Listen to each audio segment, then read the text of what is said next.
পাকিস্তানের সোয়াত উপত্যকায় পাহাড়ি ঢলে এক পর্যটক পরিবারের আনন্দঘন পিকনিক মুহূর্ত রূপ নেয় বিভীষিকায়। বৃহস্পতিবার ২৭ জুন সকালে সোয়াত নদীর তীরে নাস্তা করছিল পাঞ্জাব ও শিয়ালকোট থেকে আসা পর্যটক পরিবারটি। এ সময় তাদের সন্তানরা নদীতে নেমে সেলফি তুলতে গেলে হঠাৎ পাহাড়ি ঢল এসে পড়ে। পানির প্রবল স্রোতে ভেসে যেতে থাকা সন্তানদের বাঁচাতে নদীতে ঝাঁপিয়ে পড়েন পরিবারের অন্যান্য সদস্যরাও। তবে কেউ তীব্র স্রোতের মুখে টিকতে পারেনি। প্রত্যক্ষদর্শীরা জানান, নদী তীরে তাদের আত্মচিৎকার প্রায় ২ ঘন্টা ধরে শোনা গেলেও কেউই উদ্ধার অভিযানে নামতে সাহস পাননি।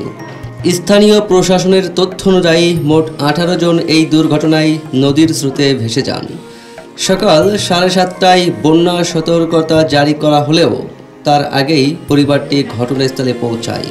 প্রধানমন্ত্রী শেহবাজ শরীফ এই হৃদয় বিতারক ঘটনায় শোক প্রকাশ করেছে। নিখোঁজদের সন্ধানে ৮০ জনের বেশি উদ্ধারকর্মী এবং স্থানীয় স্বেচ্ছাসেবীরা কাজ করে ৯ জনকে মৃত অবস্থায় এবং ৩ জনকে জীবিত অবস্থায় উদ্ধার করে, আর বাকিদের হদিশ মেলেনি এখনও।